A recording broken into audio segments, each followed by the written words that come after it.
దేవుని అతి పరిశుద్ధ నామమునకు మహిమ కలుగును గాక. 2వ దశలోని రాసిన పత్రిక 2వ అధ్యాయము 16వ వచనము. మన ప్రభువు అయిన యేసుక్రీస్తును మనల్ని ప్రేమించి కృపచేత నిత్యమైన ఆదరణ శుభ నిరీక్షణ అనుగ్రహించిన మన తండ్రి అయిన దేవుడును 2వ దశలోని రాసిన పత్రిక 2వ అధ్యాయం 17వ వచనంలో మీ హృదయములను ఆదరించి ప్రతి సత్కార్యమందును ప్రతి సద్వాక్యమందును మిమ్మును స్థిరపరచునుగాక.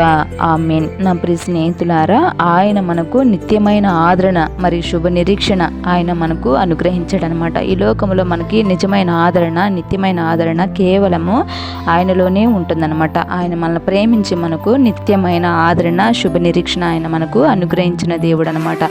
ఆయన మన హృదయములను ఆదరించి ప్రతి సత్కార్యమందును ప్రతి సద్వాక్యమందును కూడా ఆయన స్థిరపరిచే దేవుడు కాబట్టి ఆయన మనకు ఆయన నమ్ముట వలన మనము రక్షింపబడుదుము.